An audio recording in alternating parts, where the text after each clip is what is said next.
شکر ہے تیرا خدایا، میں تو اس قابل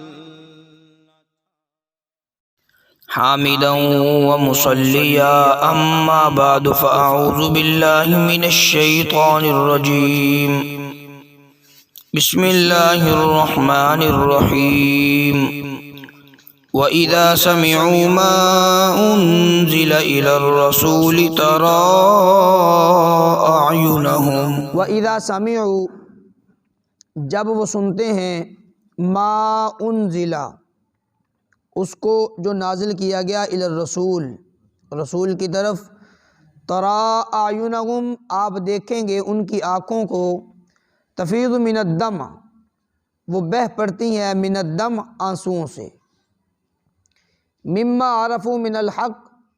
اس وجہ سے کہ عرفوا انہوں نے پہچان لیا، من الحق حق بات کو، حق کی پہچان ہو گئی۔ یقولون وہ لوگ کہتے ہیں ربنا اے ہمارے رب، آمنا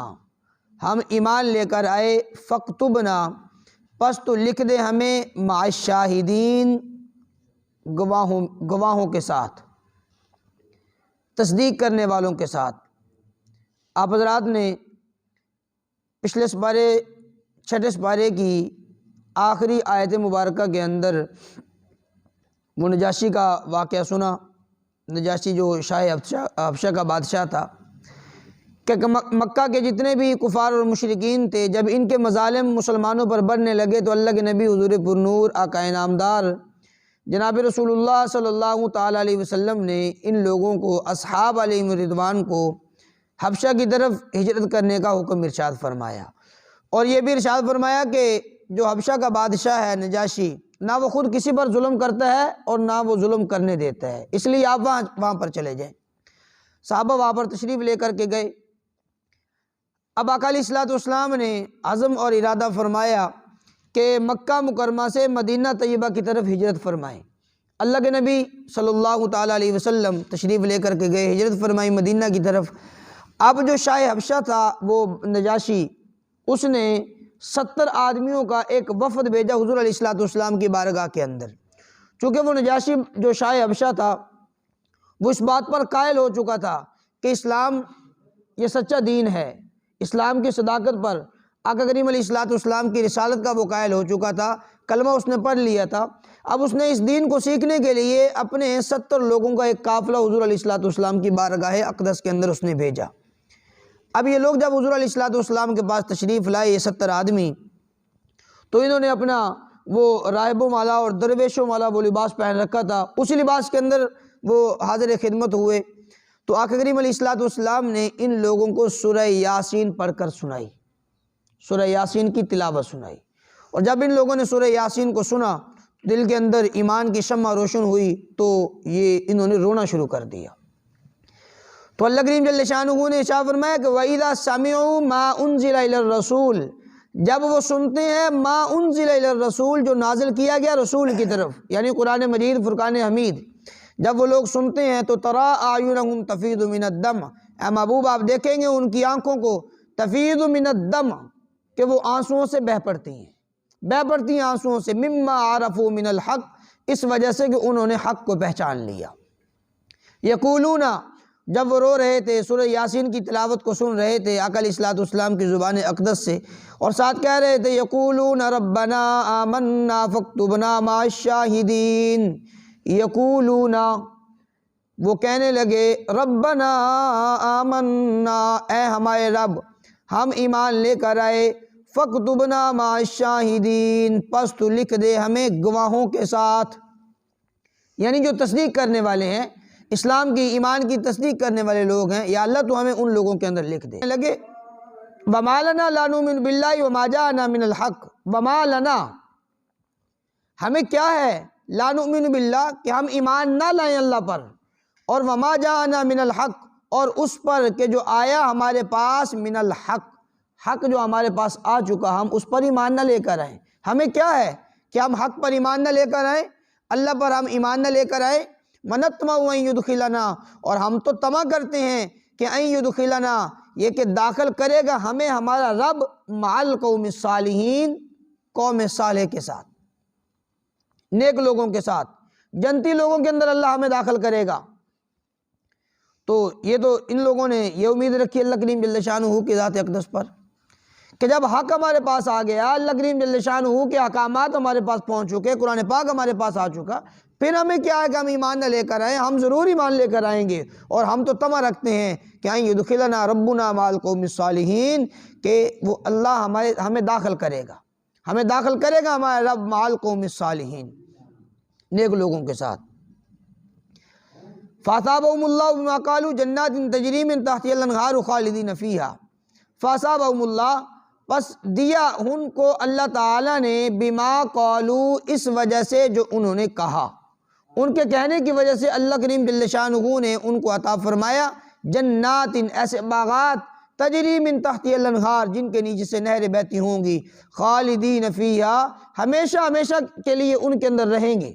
ہمیشہ ان کے اندر رہیں گے۔ تو رب کائنات نے یہ ان لوگوں کو خوشخبری عطا فرمائی جنہوں نے اسلام کی تصدیق کی، ایمان کی تصدیق کی، اور جناب کلمہ پڑھ کے مسلمان ہو گئے، تو اللہ کریم جل شانہ نے ان لوگوں کو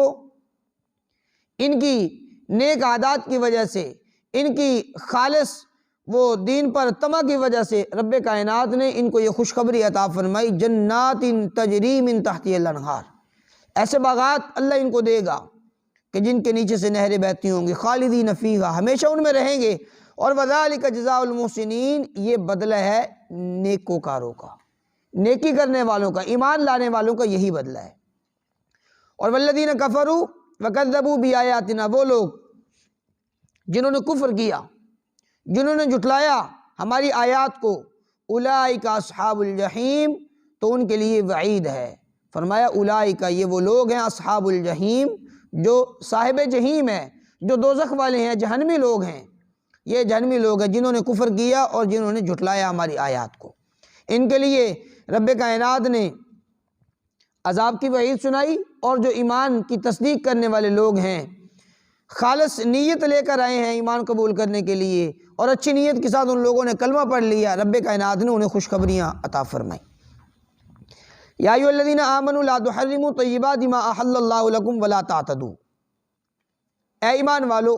لا تحرموا، نہ تم حرام ٹھہراؤ، طیبات، ان پاکیزہ چیزوں کو، ما احل اللہ لکم، جو اللہ نے تمہارے لیے حلال کر رکھی ہیں، ان کو تم حرام نہ ٹھہراؤ، ولا تعتدوا، حد سے نہ بڑھو، ان اللہ لا يحب المعتدین، بے شک اللہ پسند نہیں فرماتا حد سے بڑھنے والوں کو، اللہ حد سے بڑھنے والوں کو پسند نہیں رکھتے۔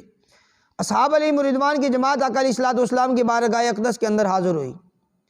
حضور اکرم جناب رسول اللہ صلی اللہ تعالیٰ علیہ وسلم نے انہیں جہنم کے عذاب اور جہنم کے ہولناک منظر کو بیان فرمایا ان کے سامنے۔ تو جب اصحاب نے یہ سارا کا سارا منظر سنا،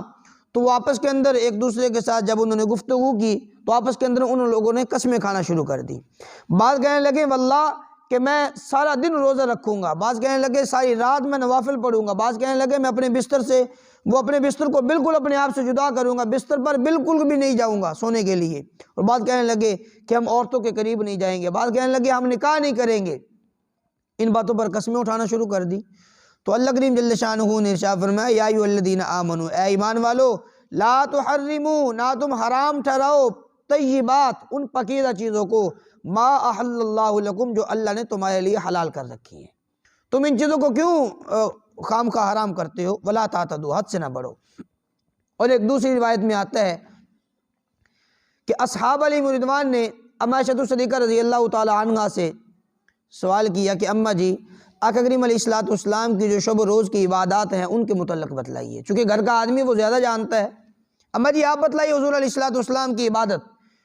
تو اما عائشہ صدیقہ رضی اللہ تعالی عنہا نے آقا کریم علیہ السلام کی عبادت شاقہ کو بیان فرما دیا، جو حضور علیہ السلام عبادت کے اندر بہت زیادہ آگے بڑھتے اور بہت زیادہ عبادت کرتے، مشقت اٹھایا کرتے تھے، اس کو بیان کر دیا۔ تو اصحاب علیہ الرضوان وہ کہنے لگے کہاں حضور اکرم جناب رسول اللہ صلی اللہ تعالیٰ علیہ وسلم، ان کی عظمت، ان کا مرتبہ، ان کا مقام، ہماری کیا حیثیت ہے ان کے سامنے،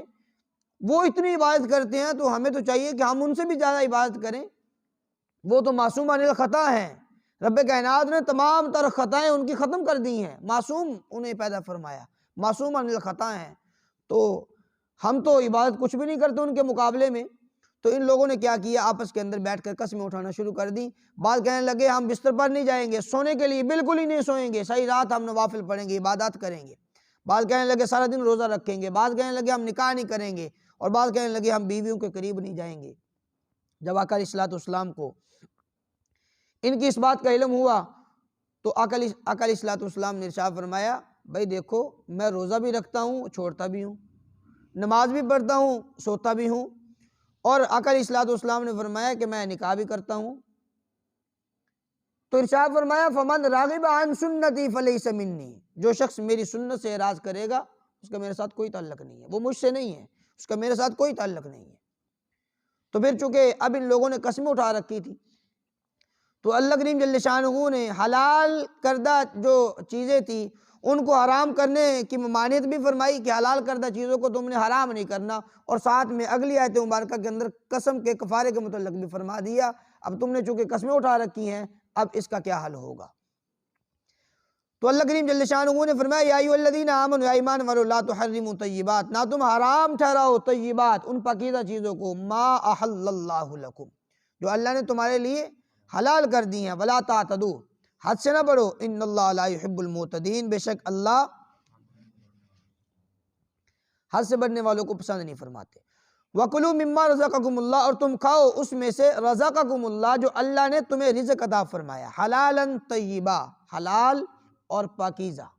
حلال پاکیزہ لذیذ تمہیں جو رزق عطا فرمایا اس کو تم کھاؤ۔ واتقوا اللہ، اللہ سے ڈرتے رہو، الذی انتم بہ مؤمنون، وہ اللہ جس پر تم ایمان رکھتے ہو، اس اللہ سے تم ڈرتے رہو۔ اب اللہ کریم جل شانہ نے جو حلال چیزیں ہیں انہیں حرام کی ممانعت بھی فرما دی کہ انہیں حرام نہیں کرنا، اور دوسرا کھاؤ پیو، لیکن دو شرطیں اس کے اندر لگائی گئی ہیں، ایک ولا تعتدوا، حد سے نہیں بڑھنا، کھانے پینے کے اندر بھی حد سے نہیں بڑھنا، ضائع نہیں کرنا، اور فرمایا کہ واتقوا اللہ، اللہ سے ڈرتے رہو، اللہ سے ڈر کر اپنے اس مال کو استعمال کریں، اس کا تم نے حساب بھی دینا ہے۔ یہ دونوں شرطیں یہ ملحوظ خاطر رہیں۔ لا یؤاخذکم اللہ باللغو، نہیں مواخذہ کرے گا تم سے اللہ باللغو فی ایمانکم، تمہاری لغو قسموں کے بارے میں۔ اب چونکہ ان لوگوں نے قسمیں اٹھا رکھی تھی، اب جب قسمیں اٹھا لی پہلے تو آقا علیہ الصلوۃ والسلام نے فرمایا کہ فمن رغب عن سنتی فلیس منی، جو میری سنت سے اعراض کرے گا اس کا میرے ساتھ کوئی تعلق نہیں ہے، وہ مجھ سے نہیں ہے۔ تو اب ان کو فکر ہوئی کہ اب ہم نے تو قسمیں اٹھا رکھی ہیں، تو رب کائنات نے ان کی قسموں کے کفاروں کو بھی بیان فرمایا اور قسموں کا جو طور طریقہ ہے اس کا بھی تذکرہ کیا۔ لا یؤاخذکم اللہ، فرمایا نہیں مواخذہ کرے گا تم سے اللہ باللغو فی ایمانکم، تمہاری لغو قسموں کے بارے میں۔ لغو قسم وہ ہوتی ہے کہ جو بندے کی ایک عادت بن جاتی ہے، بات بات پر واللہ یہ کام ایسے ہوا، واللہ یہ کام میں نے نہیں کیا، واللہ یہ بات بات پر یہ قسمیں اٹھانا، یہ ایک اس کی عادت بن چکی ہوتی ہے، ہر بات پر قسم اٹھانا، ہر بات پر قسم اٹھانا، یہ ہوتی ہے قسم لغو، جسے یمین لغو کہا جاتا ہے۔ اس کا کوئی مواخذہ نہیں ہے، اس کا کفارہ بھی نہیں ہے، لیکن یہ اچھی بات بھی نہیں ہے، اس طرح بار بار قسمیں اٹھانا یہ اچھی بات بھی نہیں ہے، وہ بھی مکروہ ہے۔ وَلَٰكِن يُؤَاخِذُكُم بِمَا عَقَّدتُّمُ الْأَيْمَانَ، لیکن مواخذہ کرے گا اللہ تم سے بِمَا عَقَّدتُّمُ الْأَيْمَانَ، ان قسموں پر عَقَّدتُّمُ الْأَيْمَانَ جن کو تم نے مضبوط کر لیا، جن کو تم نے مستحکم کر لیا ہے، جو تم نے پکی قسمیں اٹھائی ہیں، دیدہ دانستہ تم نے قسم اٹھائی ہے۔ اب اس کا طریقہ یہ تھا کہ جب تم قسم اٹھا لیتے تمہیں چاہیے کہ اس قسم کو تم پورا کرو، لیکن جب کوئی آدمی قسم اٹھا لے اور پھر اس قسم کو پورا نہ کر سکے پھر اس پر کفارہ عائد ہوتا ہے، پھر وہ کفارہ ادا کرے گا اپنی قسم کا۔ اب ظاہری بات ہے اب ان لوگوں کو یہ مجبوری تھی اس قسم کو توڑنا، اگر قسم کو باقی رکھتے تو بیویوں سے نکاح نہ کرتے، اپنی وہ بیویوں سے جدا رہتے اور عورتوں کے ساتھ یہ نکاح بھی نہ کرتے اور ساری رات سارا دن عبادت کے اندر مشغول رہتے، پھر تو ان کی قسم پکی تھی، لیکن اللہ کے نبی حضور پر نور جناب رسول اللہ صلی اللہ تعالیٰ علیہ وسلم نے منع فرما دیا کہ ایسا نہیں کرنا، نکاح بھی کرو اور تم سو بھی، عبادت بھی کرو، ہر ایک چیز کی اجازت عطا فرمائی۔ تو اب ان کے لیے ممکن نہیں تھا اس قسم کو پورا کرنا، تو اللہ کریم جل شانہ نے آگے کفارہ بیان فرما دیا اس قسم کا۔ فَكَفَّارَتُهُ، پس اس کا کفارہ اطعام عشرتی مساکین، اطعام کھانا، عشرہ 10، مساکین مسکینوں کو، 10 مسکینوں کو کھانا کھلائے، من اوسط درمیانے درجے کا، اعلیٰ درجے کا کھانا نہیں، من اوسط اعلیٰ وہ جو متوسط درجے کا، درمیانے درجے کا جو کھانا ہے وہ درمیانے درجے کا کون سا ہے؟ ما تطعمون اہلیکم، جو تم کھلاتے ہو اپنے گھر والوں کو، جو عموماً گھروں کے اندر وہ کھانا چلتا ہے، بس اس قسم کا نارمل کھانا، بہت اعلیٰ قسم کو ان کے لیے الگ سے اہتمام کی ضرورت نہیں ہے، جو تم اپنے گھر والوں کو عموماً کھانا کھلاتے ہو ویسا ہی کھانا کھلاؤ تم 10 مسکینوں کو، او کسوتہم، یا تم ان 10 محتاجوں کو کپڑا پہنا دو، انہیں کپڑے پہنا دو، او تحریر رقبہ، یا تیسری صورت یہ ہے کہ تم غلام آزاد کرو، اس کے اندر غلام بھی ہے لونڈی بھی ہے، دونوں اس کے اندر شامل ہے۔ اب اگر تم مسکینوں کو مساکین کو کھانا بھی نہ کھلا سکو، کپڑا بھی نہ دے سکو، اور اس کے بعد تم غلام بھی آزاد نہ کر سکو، پھر اللہ کریم جل شانہ نے ایک اور حال بیان فرما دیا، فَمَن لَّمْ يَجِدْ، پر جو شخص نہ پائے، فَصِيَامُ ثَلَاثَةِ أَيَّامٍ، پس وہ روزہ رکھے 3 دن کا پھر وہ روزہ رکھے گا۔ ذَلِكَ كَفَّارَةُ أَيْمَانِكُمْ، فرمایا یہ کفارہ ہے تمہاری قسموں کا، اذا حلفتم، جب تم قسمیں اٹھا لو، یہ اس کے بعد تمہیں یہ کفارہ ادا کرنا ہوگا۔ وَاحْفَظُوا أَيْمَانَكُمْ، اپنی قسموں کو حفاظت کرو، اپنی قسموں کی، اپنی قسموں کو حتی الامکان کوشش کرو پورا کرو۔ پہلی تو بات ہے قسم اٹھانی ہی نہیں چاہیے، اٹھانی ہی نہیں چاہیے قسم، لیکن جب قسم اٹھانی پڑ جائے تو اس قسم کی حفاظت کرو، پورا کرو، لیکن جب قسم کو پورا نہ کر سکو پھر تم یہ کفارہ ادا کرو۔ وَاحْفَظُوا أَيْمَانَكُمْ، تم حفاظت کرو اپنی قسموں کی۔ كَذَلِكَ يُبَيِّنُ اللَّهُ، اسی طرح بیان کرتا ہے اللہ تمہارے لیے آیات، اپنی آیات، اپنے احکام، مسائل بیان فرما دیے، لَعَلَّكُمْ تَشْكُرُونَ، تاکہ تم شکر گزار ہو جاؤ اور تم اللہ کے سامنے شکری ہے وہ شکر گزار بندے بنو، یا اللہ تیرا شکر ہے تو نے ہمیں یہ مسائل سمجھا دیے۔ اگر اب تعالیٰ ہمیں یہ مسائل نہ سمجھاتے تو ہم پتہ نہیں کہاں سے کہاں گمراہ ہو جاتے۔ تو رب کائنات نے ہر ایک موضوع پر ہمیں کھل کر اس کے مسائل بیان فرما دیے۔ طلاق کا مسئلہ ہو تو یہ مسائل ہیں، وراثت کے مسائل ہوں تو یہ مسائل ہیں، اگر تم قسم اٹھا بیٹھو تو تمہیں یہ مسائل ان پر تمہیں عمل کرنا ہوگا، اس قسم کو تم پورا کرو، نہ کر سکو تو تم کفارہ ادا کرو، کفارہ بھی ادا نہ کر سکو تو 3 دن کے روزے رکھو، یہ بھی بطور کفارے کے ہی ہیں، 3 دن کے